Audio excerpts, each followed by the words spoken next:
Hello everyone, आज मैं आई हूँ अपने 7th लेक्चर के साथ, जो कि आज हमारा 7वां लफ्ज़ है और 7th लेक्चर है। तो चलिए शुरू करते हैं। से का लफ्ज़, आज हमारा से का बे का पूरा ख़ानदान ख़त्म हो जाएगा और उसके बाद हमारे नए हरूफ तहजी शुरू होंगे। तो से की बड़ी शक्ल ये है और से के छोटी अशकाल ये हैं। वैसे तो से की और भी अशकाल हैं, लेकिन यहाँ पर हम सिर्फ 2 को ही डिस्कस करेंगे। अब देखते हैं से के साथ लफ्ज़ कौन से बनते हैं।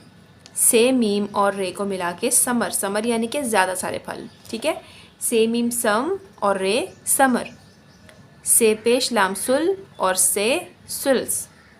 से लिफ सा बे ते बत साबत। से लिफ सा बे ते बत साबत। यहाँ पे हम इसकी तख्ती देखते हैं कि कौन कौन से अल्फाज इसके साथ मिलेंगे। से अलिफ सा, से रे सर, से मीम सम, से वाव सो, से छोटी है सी और से बड़ी है से। अब इसे हम लफ्ज़ बनाते हैं। से बे वाव सबू और ते सबूत। से पेश लाम सुल और से सुल्स। से वा सो बे ये है सोबिया। से लिफ सा काफ बे कब साकिब। वाव लिफ वा रे से रस वारिस, वारिस आया।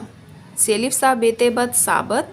अलिफ मद्दा मीम आम, लाम अलिफ ला साबत आम ला। अलिफ मद्दा पे अलिफ पा आपा। से मीम रे समर, लाम अलिफ ला आपा समर ला। आई होप आपको मेरी वीडियो अच्छी लगी होगी, और अगर आप ऐसी मज़ीद वीडियो देखना चाहते हैं तो please subscribe my channel for more interesting videos.